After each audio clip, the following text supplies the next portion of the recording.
too sure interpreter now. Because I will speak mostly in Tagalog. So, nais ko din magpasalamat sa Panginoon for my wife.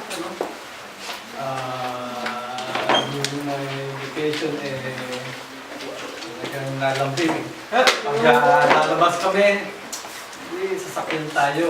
Pero ngayon, nasa ka? Sa palengke. Aba, nakapag-isa na. I think that kasi in her condition, nakakapunta na siya ng mag-isa sa bayan. No, it's so embarrassing pag yung kanyang costume ay sumingaw at nasakay siya ng jeep. Very embarrassing kasi maamoy. No? But I praise God that iniingatan siya kaya nakapag-isa na din siya sa kanyang paglakad-lakad. Nakapag-swimming din siya. Kasi pag nag-dive siya doon sa swimming pool, aling sa na lahat. Takot pa sumingaw. But praise God for His protection. Amen. Salamat din po sa Panginoon at hindi nakatayo ako sa unahan to convey the lesson of God. And Titus chapter 2, verses 1 to 10. I request everybody stand please for the reading of the word. Sumasahin po natin pagbitan. I will start with the verse 1. But speak thou the things which become sound doctrine, that the aged men be sober, grave, temperate, sound in faith, charity, in patience. The aged woman likewise, that they be in behavior as becometh holiness, not false accuser, not given too much wine, teacher of good things. That they may teach the young women to be sober, to love their husbands, to love their children. To be discreet, chaste, keeper at home, good, obedient to their own husband, that the word of God be not blasphemed. Young men likewise exhort to be sober-minded. In all things showing thyself a pattern of good works, in doctrine showing uncorruptness, gravity, sincerity. Sound speech that cannot be blended, that he that is of a contrary part may be ashamed, having no liberty to say of you. Exhort servants to be obedient unto their own master, and to please them well in all things, not answering again. Not purloining, but showing all fidelity, that they may know the doctrine of God, our Savior in all things. Tayo manalangin, o Panginoon Diyos, pag-willing ko nga po hindi ang dito, dati ba yung wisdom, o kundi yung lesson, and guide us, O Holy Spirit, that teach us, O Lord, tonight of your word. In Jesus' name I pray.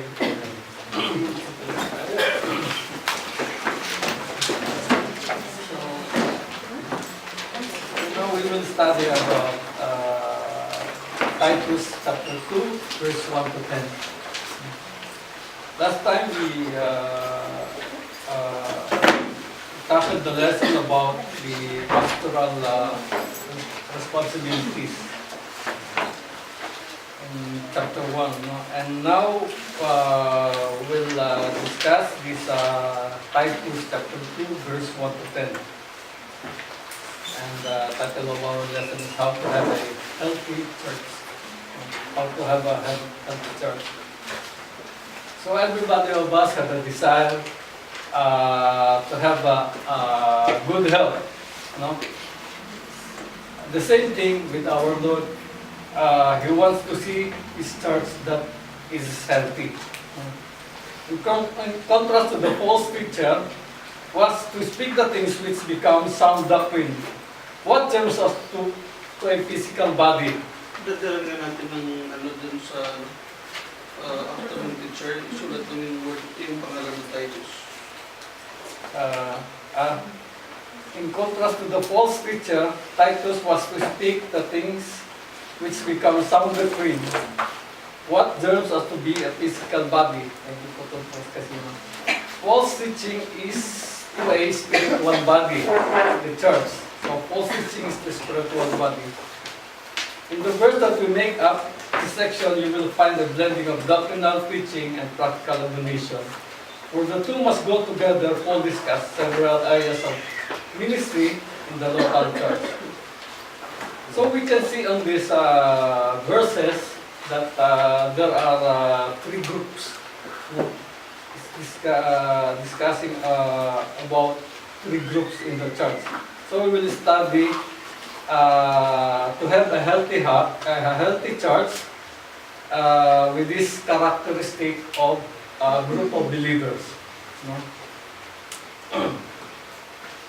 First, Paul gives instruction to Titus about the different groups. First, the older saints. No? The older saints in verse 1 to 4. You can see in verse 1 to 4, he addressed to Titus about the characteristic of the older saint. Older members of the church should not be neglected. They are important to the church and they have a responsibility to do. The experience and testimony of older saints is important to the youth. And the strength of the youth is important to the older one. So, hindi lang po isa yung importante. Both is important. It's like the older one, it's important to the younger one. Because they're looking for their experience and for their faith. While the older one is looking the young ones for their development, for a good characteristic. All members, young and old, should live like to be a standard that God has set for our lives. So first, we can check the characteristic of an aged man should be, as Paul started Titus.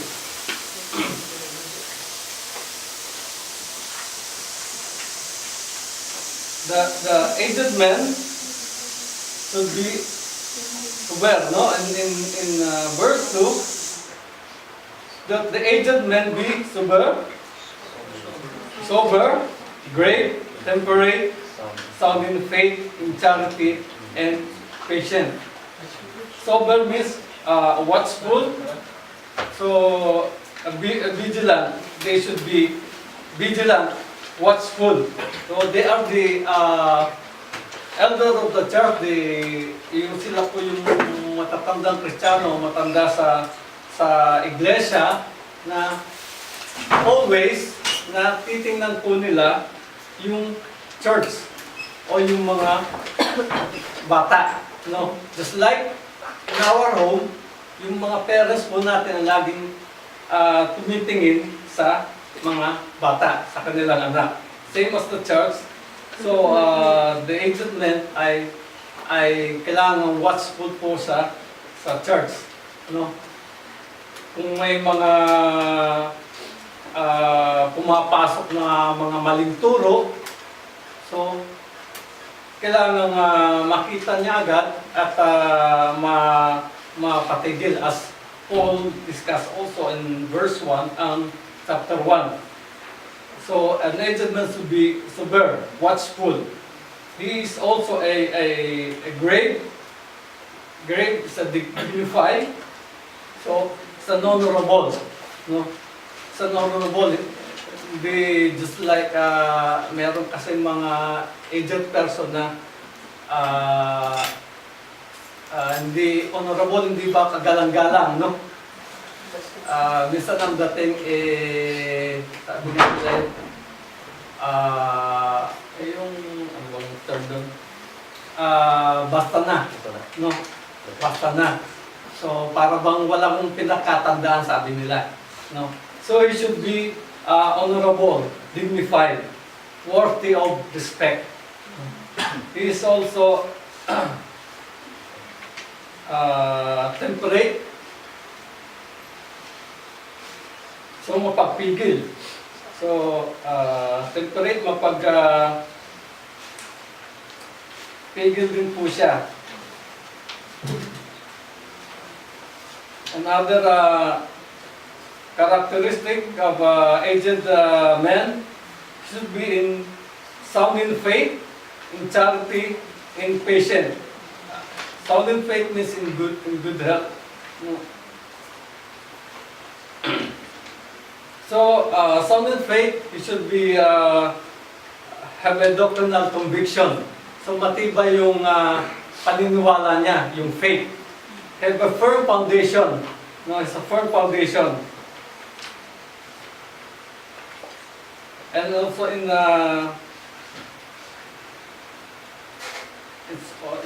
in charity, loving, and patient. Endurance, no? So, an aged man should be sober, brave, temperate, sound in faith, in charity, and patient. So, and the second older saint is the aged woman. The aged woman. So there's an aged man and also an aged woman. We can see here that the aged men have only 2 verses, while the aged woman is about 3 verses. So makikita natin yung pag-emphasize sa aged woman, no? But yung characteristic ng aged man is, okay, we can see it 1 verse, but yung responsibility naman doon is mabigat, no? Because he should be honorable, no? Siya ang titingnan just like a father in the church, no, elder in the church. No, and the aged woman, we can see in this verses 3 to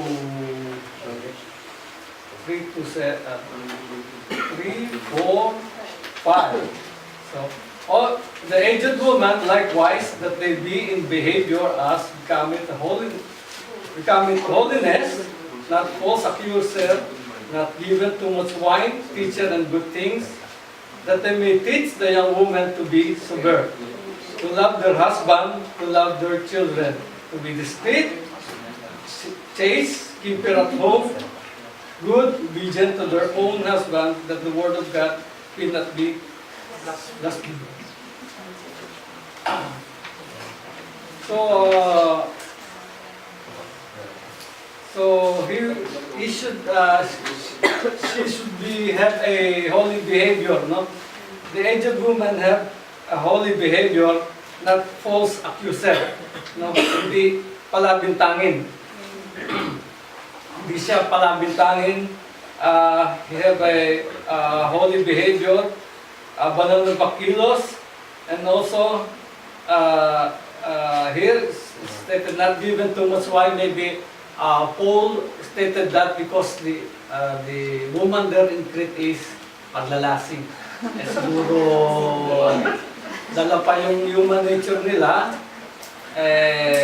nainom pa din. That's why he teaches, he told Titus that the characteristic of a woman should not be given too much wine. No, teacher of good things. We can see here that the aged woman is a teacher. No? Is a teacher. Paul instructed them to teach. No? To teach. Sabi ito, teacher of good things, and then in verse 4, that they may teach the young woman to be sober and to love their husband.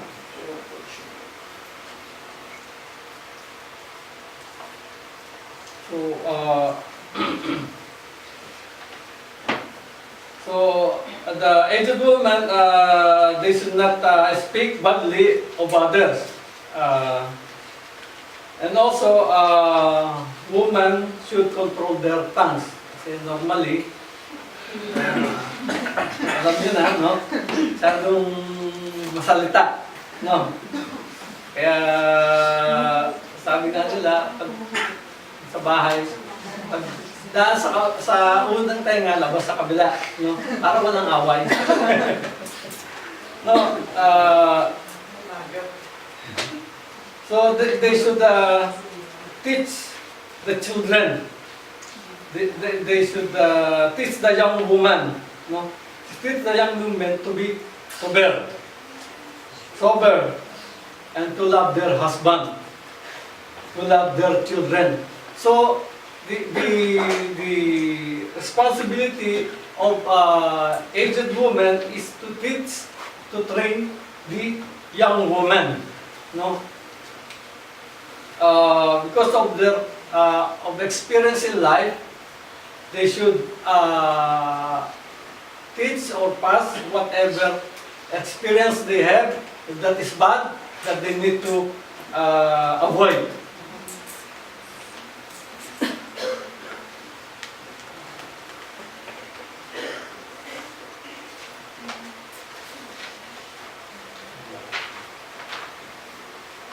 So the older woman are to be a teacher, no?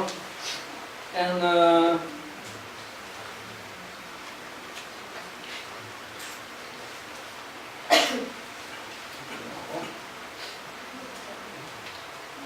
aged woman, no? So he should be modest in his gesture, just like stated on 2 Timothy chapter 2.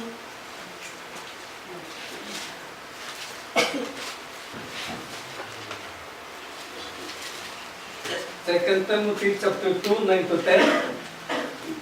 Can we look on that one?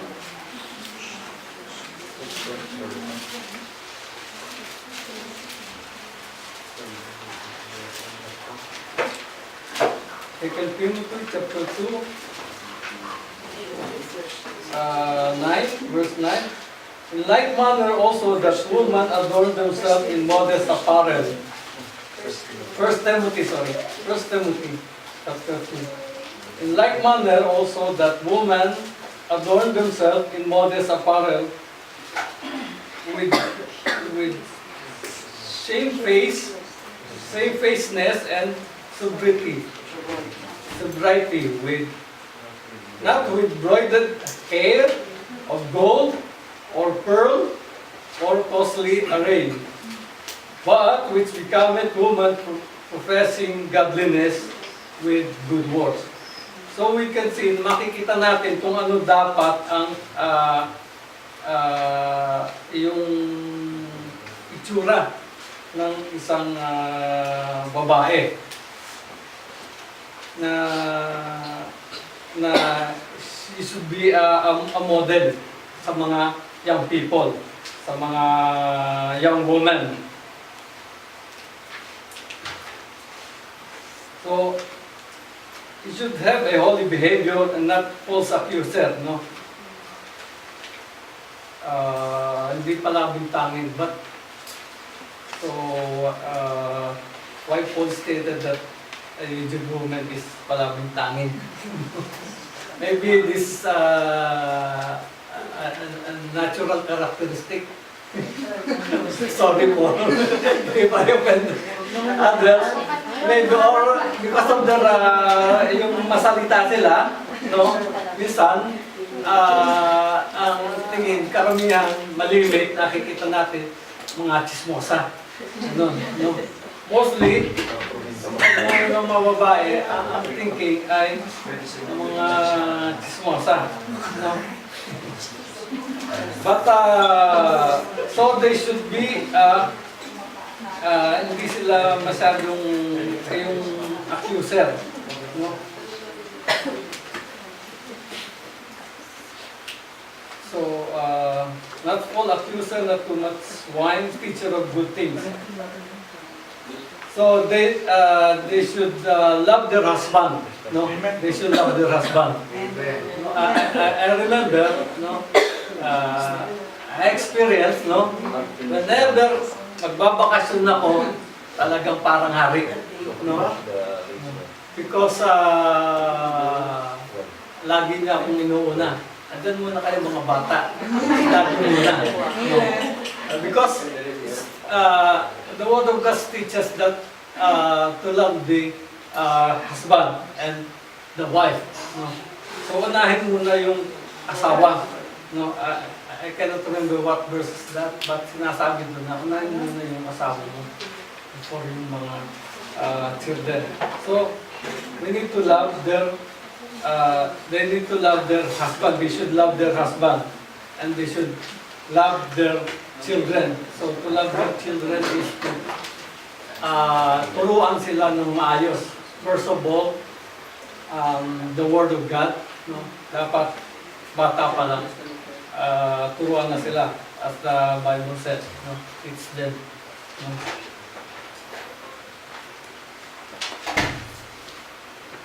To be,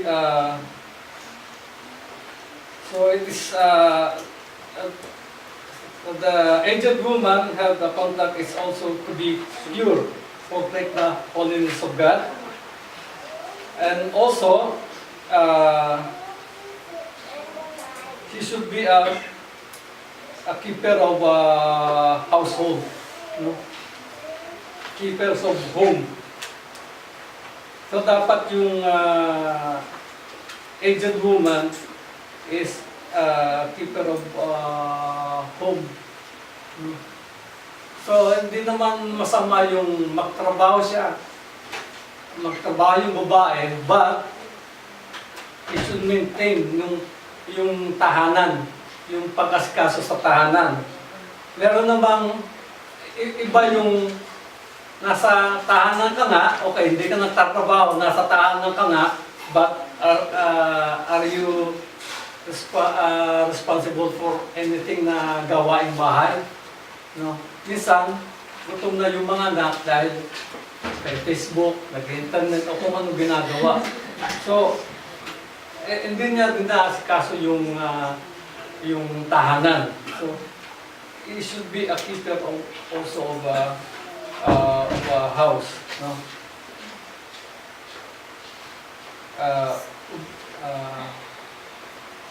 Keepers of home, good, obedient to their own husband. So, obedient to their own husband. No? Sumusunod sa mga asawa. So, kung meron man siyang hindi siya sang-ayon sa kanyang asawa, so, you need to sabihin, no? You need to discuss, hindi ayaw ko yan. So, you need to discuss kung bakit, no? So, kung bakit, so, kailangan obedient siya sa kanyang asawa. That the Word of God did not be upang yung salita ng Diyos ay hindi lapas tanganin. So, mga pakahinahon, mga pakalinis, mga pakasipag sa bahay. No? Mga pakasipag sa bahay. Kasi minsan masipag sa church, pagdating sa bahay, wala. No? Tambak yung labahin. No? Kaya si asawa minsan, tinatabangan doon sa asawa. Uuwi siya, walang luto, marumi yung bahay, sabi nga nung nabasa ko sa FB, no? Mahirap pala yung my third eye. Kasi ikaw lang yung nakakakita ng mga linisin. Ibig sabihin, puro kalat, no? Pagdating mo, puro kalat, so hindi nagiging maayos ang bahay. But the Word of God is stated here that a woman is the keeper of home, no? So, kailangan makita sa aged woman ang mga karakteristik na ito para hindi malapas tanganan ang salita ng Diyos. So, makikita natin na aged woman, aged men, aged woman, and also young men ay makikita natin yung characteristic nilang kailangan ipakita ay yung be sober, no? Paul always telling them be sober. Be sober.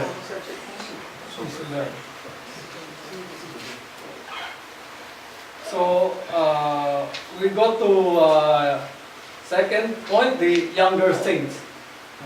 The younger saints. So one of the stronger forces for spiritual ministry in the local church lies with the older believer. So it is on the older believer because the young people is looking for the older believers. Now we'll go to younger saints in verse 2. In chapter 2, verse 4 to 8. That they may teach the young women to be sober, to love their husband, to love their husband, to love their children, to be discreet, chaste, keeper at home, good, obedient to their home husband. The word of God be not blasphemed. So the godly older woman had the responsibility of teaching the younger woman how to be a successful wife, mothers, and housekeeper. The younger woman had the responsibility to listen and obeying. No? They need to listen and obey. If they learn to do this one thing, many homes will be a lot better. No? So kung lagi makikinig yung mga young ones, mga young women sa aged woman, sa older one, so magiging maayos. So magiging maayos because they will teach yung experience in life na sinasabi na sa mga younger ones na yung mga hindi dapat, no? At dapat iwasan, no? At mga dapat gawin. The young woman should learn to be sober, to love their husband, and to love their children. They should also be discreet, chaste, keeper at home, good, obedient to their own husband, that the word of God not be blasphemed.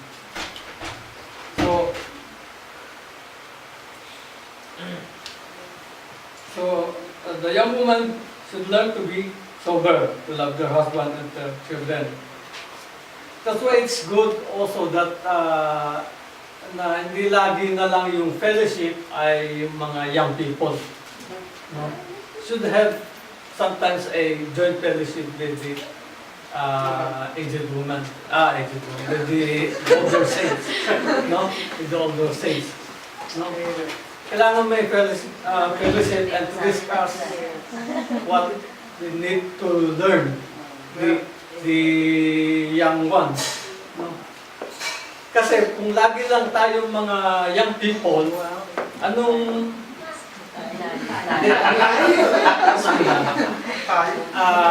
kung lagi lang mga young people ay ang ano lang natin matututunan is about the young people yung sa stage natin. Pero if there is a fellowship with the younger with the older one, so we can learn something from them, no? So sometimes we should have a joint fellowship with the older saints, no? Para yung mga gusto malaman ng mga young ones sa older ones ay malaman, and the older one can give something sa mga younger ones.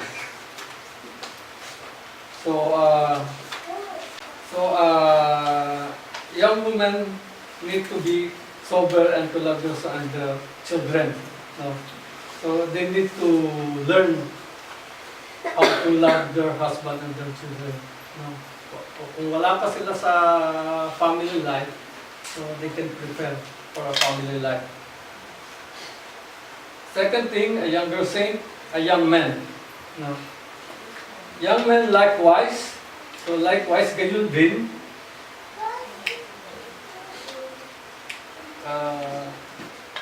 Young men likewise exhort to be sober-minded. Iaral mo rin naman sa mga bagong tao na sila ay makapakahinahon ng pag-iisip. So makikita natin dito from the aged man to be sober and to the aged woman also, young to be sober, and also the young man to be sober. So ito yung main characteristic na dapat makaroon ang isang Kristiyano. No? So a young man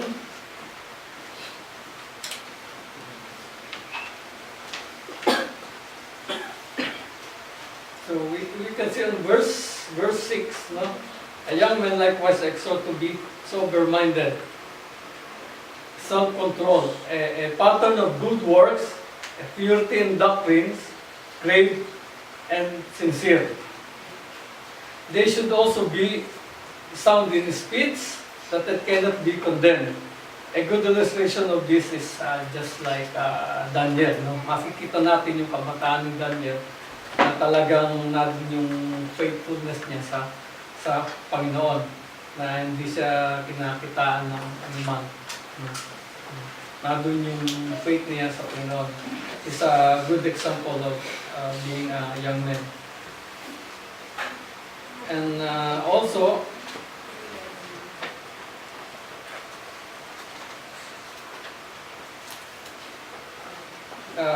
Paul is, since Titus is a young man, so he addressed it to Titus also. In verse 7, stated there, in all things showing thyself a pattern of good works, in doctrine showing uncorruptness, gravity, and sincerity. It's not easy to pastor a church. You are always on duty. A pastor is always on duty. He must be careful to practice of what he preaches. He must be the same that in and out of pulpit. Hypocrisy in speech or conduct will ruin the man's ministry. No pastor is perfect, just like a church member is perfect. But he must strive to be a best example possible. A church will never rise any higher than its leadership.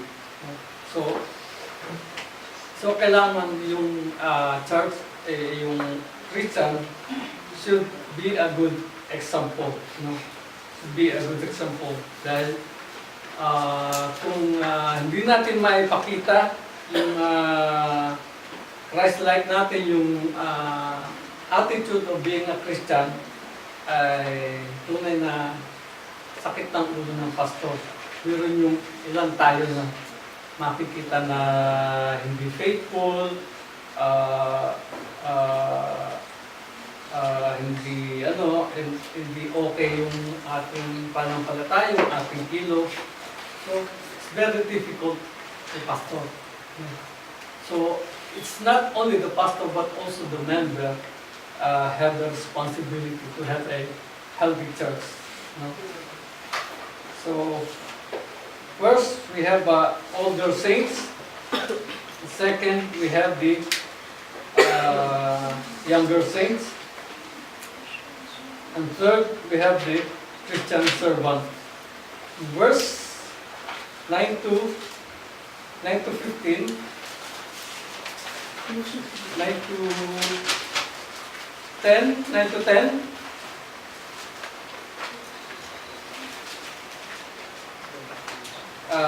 stated here, exhort servants to be obedient unto their own master, and to please them well in all things, not answering again, not purloining, but showing all good fidelity, that they may adorn the doctrine of God, our Savior, in all things. So, Paul usually have a word concerning a servant. Kung makikita natin yung in the book of Philemon, also in Ephesians 6 to 9, in 1 Timothy 6, 1 to 2, can we read that Ephesians 6, 5 to 9? Ephesians 5.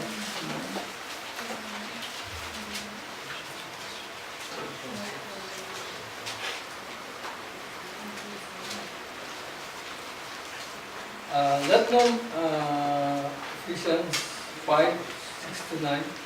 Let no man deceive you in vain words, for because of these things cometh the wrath of God upon the children of disobedience. Be not ye therefore partakers with them. For you were sometimes darkness, but now you are in the light of the Lord. Walk as children of light. For the fruit of the Spirit is all goodness and righteousness and truth. Mali pala yung nabasa ko. Sorry. Kaya paano? Sorry. Chapter 6. Chapter 5 pala yung nabasa ko. Sorry. Chapter 6. 9 to 5. Servant, be obedient to them that are your master, according to the flesh, with fear and trembling, in singleness of your heart, as unto Christ, not with eye service, as men pleaser, but as the servant of Christ, doing the will of God from the heart, with a good will, doing service as to the Lord and not to men, knowing that whatsoever good things any man doeth, the same shall be received, and the Lord, whether he be bond or free. And ye must do the same things unto them, forbearing, threatening, knowing that your master also is in heaven, neither is there respect of person with him. So, Paul usually had a word concerning about servant. Now we included his letter in his titles. So I discussed it on Ephesians 6 and also in Timothy chapter 6, 1 to 2. Paul always linked doctrine and duty. He warned this Christian servant about the common sins they have.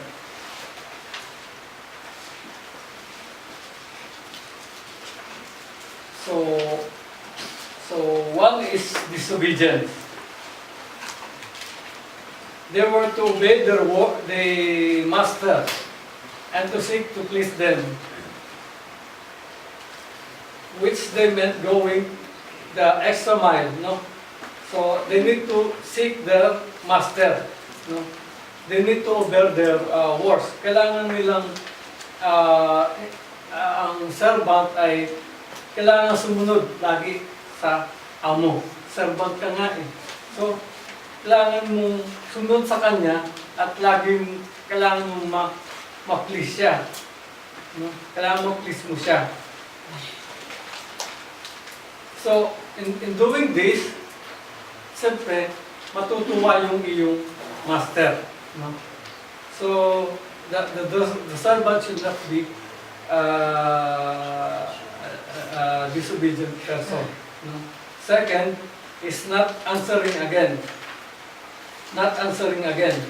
In verse 9, servants should not complain about their master.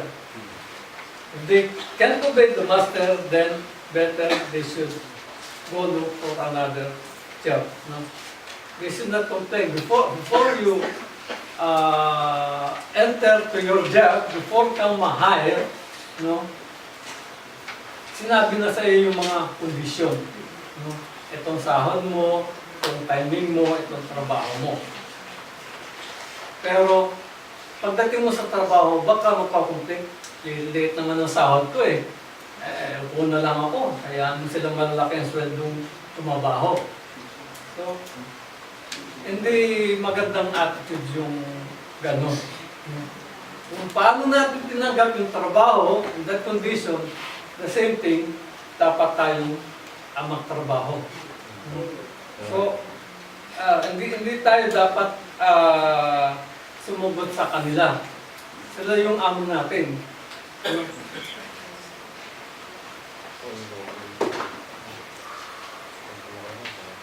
So, ang nawawala at nagiging yung respect natin sa ating amo kung tayo sumasagot sa kanila. Magaling kung mabait yung amo, pero kung hindi, baka terminate ka na agad. No? So, kailangan hindi tayo sumasagot sa ating amo kumbaga, kung minsan nag-depensa din tayo, minsan nag-listen out din tayo. It's not a perfect to listen out, but yung sagutin mo yung amo mo, it's not good. No? So, it should not be disobedience, not answering again, and not purloining. No?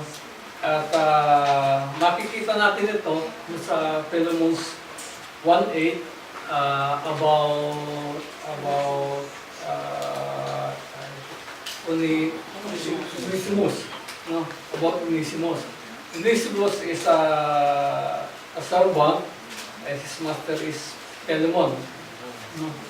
So, something happened na may kinuha siya at umalis siya kay Philemon. Pero nung matakpuan niya ang Panginoon, nung makakilala siya sa Panginoon, when he met Paul, so nagbago yung buhay niya. At nakita ito ni Paul. That's why he made a letter to Philemon na kung anumang nakuha niya o ano ay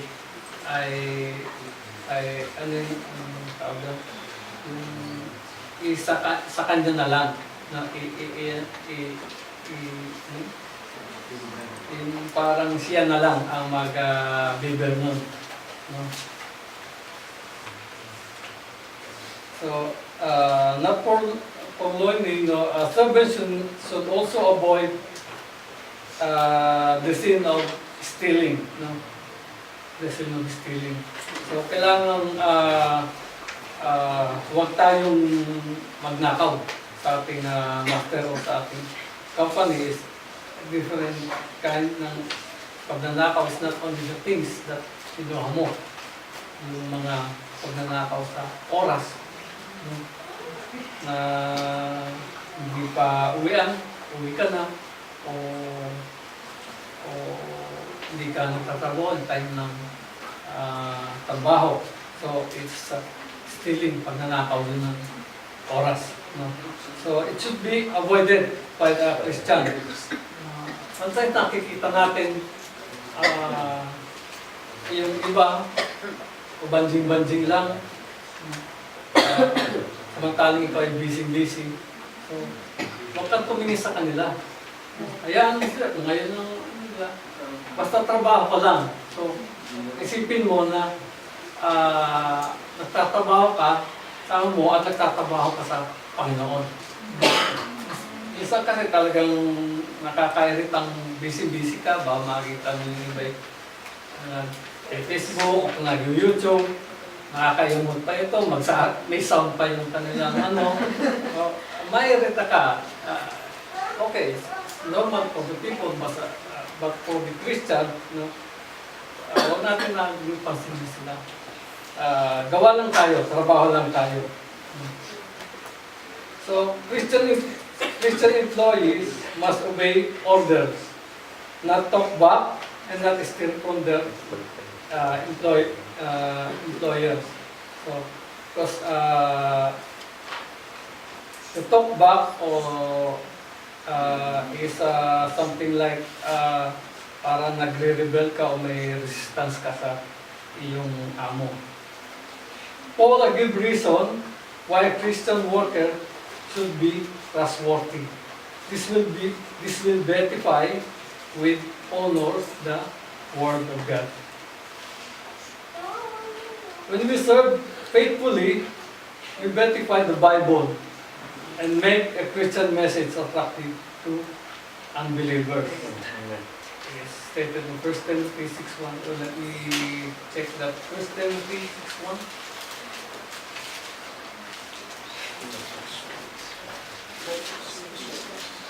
Can we read it?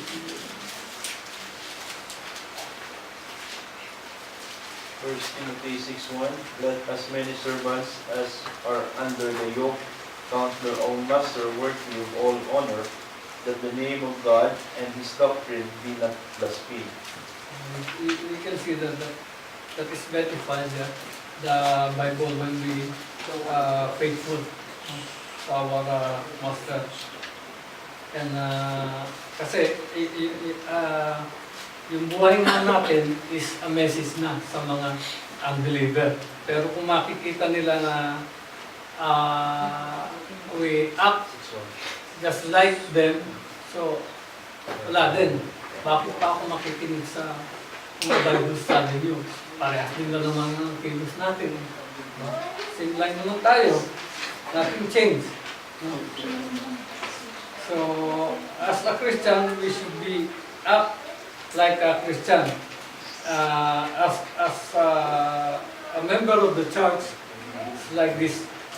The older saints, the young saints, the younger saints, and the servant, if they live as a Christian, if they live as per Bible, if they live as the Word of God teaches, so there we should have a healthy church.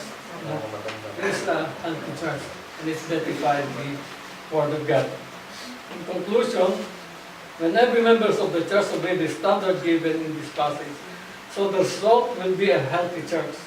Each member has God-given obligation, young and old. But when we go against this standard, the church will not be effective in the community. And it won't glorify and honor the Lord God. So all of us are to act like a holy people of God. Teach through word and through our example. Make the teaching of God attractive through our life. Amen. Hope you learned something, and Pastor will respond with it and add something. Okay, thank you so much, Brother Arman. Again, yung title ng ating lesson is how to have a healthy church. This is very, very important. No? In the middle of the introduction, makikita nyo dyan that in these verses, dito sa binasa natin from 1 to 10,